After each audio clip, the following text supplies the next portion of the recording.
তাত তিনিটা কথা একে আছেই, যেনে ককা আছে, নাতি আছে, হাতী আছে, এইকেইটা আছে। কিন্তু সময়টো বহুত সলনি হৈ গৈছে নহয়, সময় সলনি হৈ গৈছে, তাৰ লগে লগে ৰাজনৈতিক প্ৰেক্ষাপট সলনি হৈছে, পৃথিৱীৰ জলবায়ু সলনি হৈছে, খেল ধেমালি সলনি হৈছে, ছ'চিঅ' টেকনিকেল বস্তুবিলাক আমাৰ হাতত আহি গৈছে, বহুত ধৰণৰ বস্তু ডেভেলপ হৈছে।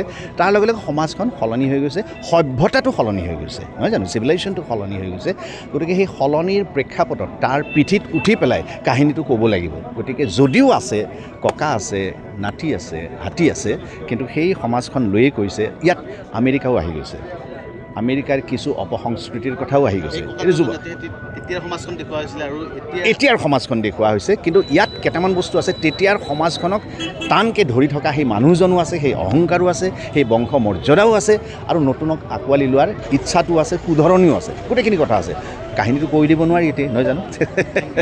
সকলোৱে বহি চাব পৰা এখন উপভোগ্য ছবি, আৰু এটা ষ্টৰি লাইন এটা আছে, সুন্দৰ এটা গল্প আছে। আৰু সাধাৰণ যিখিনি মানুহ, যিখিনি ব্যৱসায়িক কেন্দ্ৰিক ছবি, যে ব্যৱসায়িক বাণিজ্যিক ছবি, তাত সাধাৰণতে খুব জটিল কথাবিলাক নিবিচাৰে মই ভাবোঁ দৰ্শকে।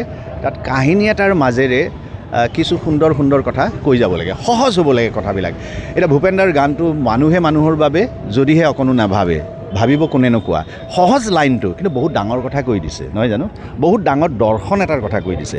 যে আগতে হৈছিল কি, আমাৰ সাধাৰণ ৰাইজখিনিয়ে, সাধাৰণ দৰ্শকখিনিয়েতো আৰু দৰ্শনৰ কিতাপ নপঢ়ে, ফিলচফিটো নপঢ়ে, কিন্তু ফিলচফিবিলাক শিকে ক'ৰ পৰা, জীৱনৰ পাঠটো লয় ক'ৰ পৰা, তেনেকুৱা গানৰ সাংঘাতিক একোটা লাইনৰ পৰা লয়। সেয়া লাইনটো জুবিনৰ গানৰ পৰাও হ'ব পাৰে, ভূপেনদাৰ গানৰ পৰাও হ'ব পাৰে, বা হেমন্ত দত্তই লিখা কোনো গীতৰ পৰাও হ'ব পাৰে, বা জয়ন্ত হাজৰিকাই গোৱা গানৰ পৰাও হ'ব পাৰে, তেনেকৈ কোনো ছবিৰ পৰাও হ'ব পাৰে। গতিকে ছবিবিলাক মই ভাবোঁ সৰল ধৰণৰ ছবি হ'ব লাগে, কাহিনী এটাৰ মাজেৰে বহুত ডাঙৰ কথা দাঙি ধৰিব লাগে। আৰু মই ভাবোঁ, মোৰ বিশ্বাস আছে যে এই ছবিখনে সেই তেনেকুৱা কিছুমান কথাকে দাঙি ধৰিব আৰু ৰাইজৰ মাজৰে লৈ যাবগৈ। তাৰ উপৰি আৰু এখন চলি আছে, অলপতে চলি গ'ল মৰমৰ দেউতা, চলি গ'ল সুন্দৰ এখন ছবি, ভৱেন্দ্ৰনাথ শইকীয়াৰ গল্পৰ আধাৰত সেইখন ছবি।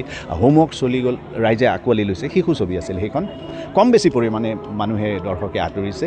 বা তাৰপিছত আমাৰ আহিব লগা আৰু ছবি, আৰু যথেষ্ট ছবি আছে। গতিকে আটাইবোৰ ছবিয়ে ভালকৈ দৰ্শকৰ মাজলৈ যাওক, দৰ্শকে আঁকোৱালি লওক, ভালখিনিক ভাল বুলি কওক, আৰু য'ত হিনদেৰি আছে দৰ্শকে আঙুলিয়াই দিয়ক। আঙুলিয়াই দিবলৈ আজিকালি ছ'চিয়েল মিডিয়াটো আছেই। যে গোৱালপাৰাৰ যিখিনি বন্ধু বান্ধৱ ভাতৃসমূহ আছে, তেওঁলোকক মিছ কৰিছোঁ আজি। সেইসকলৰ ভিতৰত প্ৰথমতে আদিল হুছেইন, এইখন ছবিত এটা সুন্দৰ চৰিত্ৰত অভিনয় কৰিছে তেওঁ। আদিল হুছেইন নাই মানে কি, আদিল হুছেইন এতিয়াতো ইয়াত থকা কথা নহয়, তেওঁ ৰাষ্ট্ৰীয় আন্তঃৰাষ্ট্ৰীয় স্তৰত বহুত কাম কৰি আছে বাহিৰত। তাৰ লগতে বাহৰুল ইছলাম, তেওঁ বাহিৰত ৰাষ্ট্ৰীয় স্তৰত সাংঘাতিক ভাল কাম কৰি আছে। অলপতে এখন ৱেব ছিৰিজ ৰাস, তাত কাম কৰিছে অলপতে, তাৰ আগতেও বহু কিবাকিবি কৰিছে তেওঁ। তাৰপিছত ধনঞ্জয় দেৱনাথ, তেওঁকো পাই থাকোঁ, গুৱাহাটীতো পাওঁ সেইখিনি।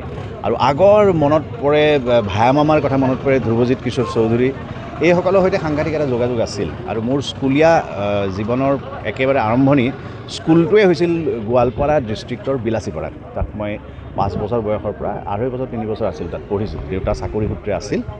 তাৰপিছত দেউতাৰ চাকৰি ধুবুৰীত আছিল, গোৱালপাৰাত আছিল, অভয়াপুৰীত আছিল। কিন্তু মোক কেইবছৰমান পিছত পঠিয়াই দিলে গুৱাহাটীত, পঢ়া শুনা অকণমান হেৰি হয় কাৰণে মই গুৱাহাটীত থাকিলোঁ।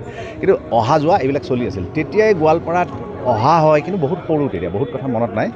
বন্ধু বান্ধৱৰ ভিতৰত এইখিনিয়ে মনত আছে, যে নাটক কৰা মানুহখিনি, বা এবাৰ আহিছিলোঁ, পুৰণি যিটো চিনেমা হল আছিল সেইটো ঠিক ঠাক কৰি পেলাই নাটক কৰিব খুজিলে আদিলহঁতে, খুজি পেলাই, এইটো 1990 মানৰ কথা হ'ব চাগে, 90-91 হ'ব পাৰে।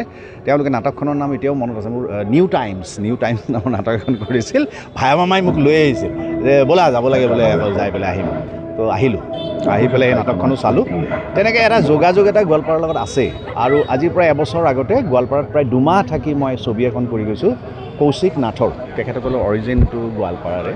কৌশিক নাথৰ ছবি এখন কৰি গৈছোঁ, এইখনৰ নামটো হ'ল নিৰ্বাণ।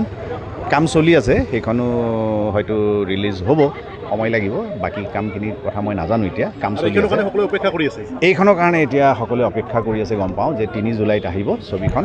সেই এটা ভাল লাগিছে যে গোৱালপাৰালৈ আহি আটাইকে লগ পালোঁ, কথাখিনি ক'ব পাৰিলোঁ। আৰু ছবিখন এখন সুন্দৰ ছবি হৈছে।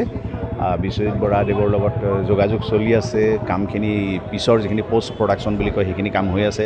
আৰু ইয়াৰ কলা কুশলীখিনি কৈছোঁৱেই যে কেইবাটাও জেনেৰেশ্যনৰ কলা কুশলীয়ে কাম কৰিছে। প্ৰাঞ্জল দা আছে আগৰ ভিতৰত, আমি আছোঁ, মই আছোঁ, আদিল আছে, যতীন আছে, যতীন বৰাদেৱ আছে, তাৰপিছত উৎপল আছে, উৎপল দাস আছে, তাৰপিছত নীৰৱ নামৰ একেবাৰে নতুন বৰ সুন্দৰ টেলেণ্টেড ল'ৰা এজন সিদ্ধান্ত নামৰ আছে প্ৰস্তুতি পৰাশৰেও এটা নৃত্যত অংশ লৈছে আৰু এনেকৈ বহুত আৰ্টিষ্টে সংগবদ্ধভাৱে সুন্দৰ কাম এটা দিছেগৈ আৰু কৈছোঁৱে যে প্ৰডাকশ্যন হাউচটো খুবেই ষ্ট্ৰং সদায় খুব দৰকাৰী হয় ছবি এখন কৰোঁতে প্ৰডাকশ্যন হাউচটো ষ্ট্ৰং নহ'লে ছবিখনৰ বহুত কাম পিছ পৰি যায় কিন্তু ইয়াত কিন্তু তাৰ হিন্দেৰি হ'বলৈ দিয়া নাই সুন্দৰকৈ তেওঁলোকে দাঙি ধৰিছে চব কথা গতিকে ছবিখন মই ভাবোঁ মোৰ দৃঢ় বিশ্বাস ছবিখনে ৰাইজৰ মাজত এটা আলোড়ন সৃষ্টি কৰিব ৰাইজে